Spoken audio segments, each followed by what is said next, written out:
Welcome to Sasi media. இந்த வீடியோவில் நம்ம என்ன பார்க்க போறோம் அப்படின்னு பார்த்தீங்கன்னா, சமீபத்தில் ரீரிலீஸ் அப்படிங்கிற ஒரு கலாச்சாரம் உருவாகிட்டு இருக்கு.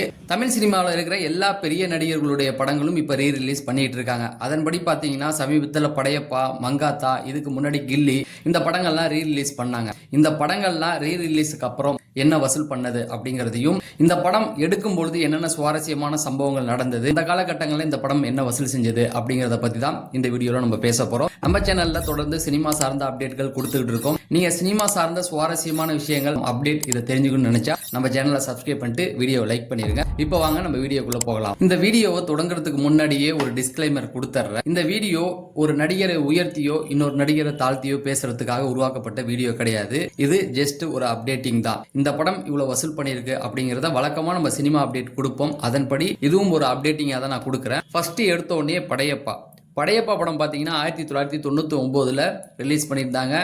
இதில் ரம்யா கிருஷ்ணனுடைய ரோல் ரொம்ப முக்கியமான ஒரு ரோல். அந்த காலகட்டங்களில் ரஜினி சாருக்கு வில்லனா நடிக்கிறது யாருங்கிறதே ஒரு பெரும் பேசு பொருளாக இருக்கும். அப்பேற்பட்ட காலகட்டங்களில் KS ரவிக்குமார் ரம்யா கிருஷ்ணன் ஒரு லேடியை கொண்டு வந்து அவங்க பெரிய அளவு அப்போ கிடையாது. ரம்யா கிருஷ்ணா படையப்பாவுக்கு அப்புறம் தான் எல்லாருக்குமே தெரியும்.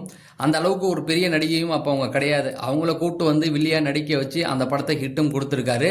இந்த படையப்பா படம் பார்த்தீங்கன்னா ரஜினி சாருக்காகவே சீன் எழுதியிருப்பாரு. ஒவ்வொரு சீனும் ரஜினி சாருக்காக எழுதப்பட்டதா இருக்கும். அதில் முக்கியமா AR ரகுமானுடைய அந்த மியூசிக் இந்த படத்துடைய வெற்றிக்கு மிக முக்கிய காரணங்கள் ஒன்று. இந்த AR ரகுமானுடைய BGM சொல்லலாம், பாடல்கள் சொல்லலாம். அந்த அளவுக்கு BGM இன்னைக்கும் அந்த BGMக்கு ரீப்ளேஸ் கிடையாது அப்படிங்கிறது தான். இந்த படத்துடைய ப்ரொடியூசர் யாருன்னு பார்த்தீங்கன்னா ரஜினி சார் தான். படம் எடுத்தப்ப சொல்லனாலும் இப்ப சமீபத்தில் KS ரவிக்குமார் ஒரு இன்டர்வியூல கொடுத்திருந்தாரு. அதுல ஒரு சுவாரஸ்யமான விஷயமும் இருக்கு. இந்த படம் எடுக்கிறதுக்கு ரஜினி சார் ஒரு பட்ஜெட் படம் ஒதுக்கி அவங்கள்ட்ட கொடுத்துட்டாங்க. கொடுத்த அந்த பட்ஜெட்டுக்குள்ளேயே ரவிக்குமார் சார் படத்தை எடுத்து முடிச்சிட்டாரு. எடுத்ததுக்கு அப்புறம் மீதி பணம் இருந்தது. அது ரஜினி சார்கிட்ட போய் கொடுக்க போனோன்னே ரஜினி சார் இல்ல வேண்டாம், திரும்பலாம் வாங்க வேணாம், இதை வச்சு வேற ஏதாவது பண்ணலாம் அப்படின்னு ஒரு ஐடியா பண்ணி படையப்பா படத்துல ஒர்க் பண்ண எல்லா டெக்னீஷியன்களுக்கும் பாத்தீங்கன்னா நகை எடுத்து கொடுத்துருக்காங்க. சரி, இந்த படம் ரிலீஸ் ஆனதப்ப இந்த படத்துடைய வசூல் பாத்தீங்கன்னா 63 கோடி. 1999 63 கோடி அப்படிங்கிறது ரொம்ப பெரிய விஷயம். அன்னைக்கெல்லாம் டீலாம் ஒரு 5 ரூபாயோ 4 ரூபாயோ தான் இருந்தது. இன்னைக்கு 12 ரூபா வந்திருக்கு. அப்படின்னா விலைவாசியை நீங்க பாத்துங்க, பணத்துடைய மதிப்பு உயர்ந்திருக்கணும். அதை இன்னைக்கு கணக்கு வச்சா எங்கேயோ போய் நிற்கும். இந்த படத்தை சமீபத்தில் ரீரிலீஸ் பண்ணாங்க. இந்த படத்துடைய ரீரிலீஸ் வசூல் எவ்வளவு அப்படின்னு பாத்தீங்கன்னா 18 இருந்து 20 கோடி வரைக்கும் இந்த படம் வசூல் பண்ணிருக்கு அப்படிங்கிற மாதிரி சொல்றாங்க. அடுத்து நம்ம ரெண்டாவதா பார்க்க போற படம் கில்லி. தளபதி விஜய் அவருடைய கரியர்ல ரொம்ப முக்கியமான ஒரு படம் அப்படின்னு சொன்னா இந்த கில்லி படத்தை சொல்லலாம். அந்த அளவுக்கு தாறுமாறா இந்த படம் ஓடி இருக்கும். அதுவும் முக்கியமா இந்த படத்துடைய ஸ்கிரீன் பிளே ரொம்ப சூப்பராகவே அமைச்சிருப்பாங்க. இது தெலுங்குல மகேஷ் பாபு நடிச்ச ஒக்குடு அப்படிங்கிற ஒரு படத்தை ரீமேக் பண்ணி தமிழ்ல கொண்டு வந்தாங்க. தெலுங்குல என்ன இருந்ததோ அதை அப்படியே தமிழ்ல கொண்டு வந்திருந்தாங்க. இங்க தளபதி அவர்களுக்கு இந்த கதை பர்ஃபெக்டா மேட்ச் ஆயிருந்தது அப்படின்னு சொல்லலாம். இந்த படத்தை பத்தின ஒரு சுவாரஸ்யமான விஷயம் என்ன அப்படின்னு கேட்டீங்கன்னா, இந்த படத்தை முதல்ல தரணி அவர்கள் விக்ரம்கிட்ட தான் அப்ரோச் பண்ணியிருக்காரு. ஏன்னா கில்லி படம் வரதுக்கு முன்னாடி பாத்தீங்கன்னா தரணி அவர்கள் தில் தூள் அப்படின்னு சொல்லி விக்ரம வச்சு 2 மெகா ஹிட் படங்கள் கொடுத்திருந்தாரு. அதோட விக்ரம் அவர்களுடைய நெருங்கிய நண்பர் தான் தரணி. அதனால இந்த படத்தையும் அவரை வச்சு தான் ட்ரை பண்ணியிருக்காரு. கடைசி நேரத்தில் முடியாம போனதுக்கு அப்புறமேட்டுக்கு தளபதிக்கு இந்த கதை வந்திருக்கு. இந்த படம் ரிலீஸ் ஆகும்போது பாத்தீங்க அப்படின்னா 2004 இந்த படம் ரிலீஸ் ஆயிருக்கு. ரிலீஸ் ஆகும்போது இந்த படத்தோடைய வசூல் மொத்த வசூல் எவ்வளோ அப்படின்னு பாத்தீங்கன்னா 50 இருந்து 52 கோடி வரைக்கும் உள்ள இந்த படம் வசூல் பண்ணியிருக்கு உலக அளவுல. கடந்த வருடம் இந்த படத்தை ரீரிலீஸ் பண்ணாங்க. அப்ப இந்த படம் எவ்வளவு வசூல் பண்ணிருக்கு அப்படின்னு பாத்தீங்கன்னா 32 கோடி வரைக்கும் இந்த படம் வசூல் பண்ணிருக்கு. ஒரிஜினலா ரிலீஸ் ஆகும் பொழுது 52 கோடி அப்படின்னு பாத்தீங்கன்னா இப்ப 32 கோடி, கிட்டத்தட்ட 20 கோடி தான் டிஃபரெண்ட் இருக்குது. அது மட்டும் இல்லாம கூடுதலா ஒரு சுவாரஸ்யமான விஷயமும் இருக்கு.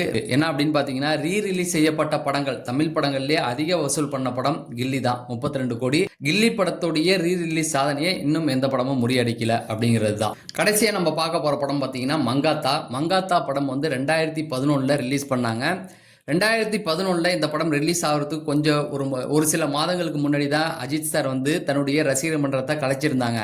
அதாவது எல்லா தயாரிப்பாளர்கள், விநியோகஸ்தர்கள் எல்லாருமே அந்த நேரத்தில் பயந்துட்டாங்க. என்ன அப்படின்னு பார்த்தீங்கன்னா அஜித் சார் தன்னுடைய ரசிகர் மன்றத்தை கலைச்சிட்டாரே, இவர் நடிக்கிற படங்கள் இனிமேல் ஓடுமா அப்படிங்கிற மாதிரி நிறைய கேள்விகள் பேசப்பட்டு இருந்தது. ஆனால் தல அஜித்தோடைய கரியர்லேயே ரொம்ப ஒரு முக்கியமான ஒரு படமா அமைஞ்சது அப்படின்னு சொன்னா அதுல மாற்று கருத்து கிடையாது. அதே போல இந்த படத்துடைய ஆடியோ வெளியீடு அப்பெல்லாம் CD தான் வரும். அந்த நேரங்களில் ஒரு அனௌன்ஸ்மெண்ட்டும் விட்டுருந்தாங்க. என்ன அப்படின்னு பார்த்தீங்கன்னா தல அஜித்தோடைய ஆட்டோகிராஃப் இதுல இருக்கும், அதாவது அந்த CD-ல இருக்கும் அப்படின்னு சொல்லி விளம்பரம் பண்ணியிருந்தாங்க. தயாரிப்பு நிறுவனம் என்ன பண்ணாங்க அப்படின்னா அஜித் சார்கிட்ட ஒரு கையெழுத்தை வாங்கி கலர் ஜெராக்ஸ் போட்டு எல்லா சீடிலும் வச்சு கொடுத்துடலாம் அப்படின்னு தான் நினைச்சாங்க. ஆனால் தல அஜித் தன்னுடைய ரசிகர்களுக்காக இந்த கேசட்டை எனக்காக என்னுடைய ஆட்டோகிராஃபுக்காக வாங்க வரவங்கள்ட்ட நான் வந்து கலர் ஜெராக்ஸ் போட்டால் நல்லா இருக்காது அப்படின்னு சொல்லி தன்னுடைய ஓன் ஹேண்ட் ரைட்டிங்லேயே எல்லா ஆடியோவுடைய கவர்லையும் அந்த சிடியோடைய கவர்லையும் வந்து ஓனா அவரே வந்து கையெழுத்து போட்டிருக்காரு. 2-3 நாள் இதுக்காகவே ஸ்பெண்ட் பண்ணியிருக்காரு. ரசிகர்களுக்காக அவ்வளோ விஷயமா அவர் வந்து பண்ணியிருக்காரு. அது மட்டும் கிடையாது, இந்த படம் வந்து 2011 ரிலீஸ் ஆகும்போது இந்த படத்தோடைய மொத்த வசூல் பார்த்தீங்கன்னா 83 கோடி வந்து இந்த படம் வந்து வசூல் பண்ணியிருக்கு. அதாவது 83லேருந்து 85 கோடிக்குள்ளே இந்த படம் வந்து வசூல் பண்ணியிருக்கு. சமீபத்தில் இந்த படம் வந்து ரிலீஸ் ஆகி தாறுமாறாக போயிட்டு இருந்தது. தல அஜித்துடைய ரசிகர்கள் வெறித்தனமாக இந்த படத்தை கொண்டாடிக்கிட்டு இருக்காங்க. இன்னமும் இந்த படம் வந்து ஓடிக்கிட்டு தான் இருக்குது. ஆனால் இந்த படத்துடைய வசூல் வந்து இது வரைக்கும் பார்த்தீங்கன்னா 22லேருந்து 24 கோடி வரைக்கும் இந்த படம் வந்து வசூல் பண்ணியிருக்கு. 2026 தொடங்கினதுலேருந்து தமிழ் சினிமாவில் ஒரு பெரிய ஹிட்டான படம் எதுவுமே போல, எல்லாமே சரிவை தான் சந்திச்சுட்டு இருக்கு. சின்ன சின்ன படங்கள் வந்து பெரிய அளவில் பேசப்பட்டுக்கிட்டு இருக்கு.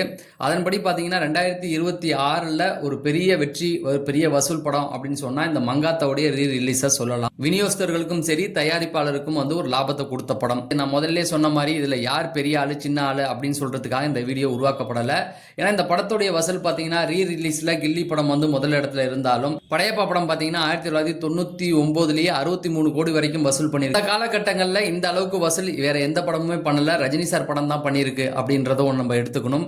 ரெண்டாவது பார்த்தீங்கன்னா 2011 ரிலீஸ் ஆன மங்காத்தா படம் பார்த்தீங்கன்னா 85 கோடி வரைக்கும் வந்து வசூல் பண்ணியிருக்கு. நான் என்ன சொல்ல வரேன்னா, இந்த 3 ஹீரோவுக்கும் பெரிய ரசிகர்கள் இருக்காங்க. எல்லா ரசிகர்களுக்கும் அவங்களுடைய ஹீரோ வந்து பார்த்தீங்கன்னா பெரிய ஆள் தான். இது ஒரு அப்டேட்டிங்காக தான் நான் கொடுக்க நினைக்கிறேன்.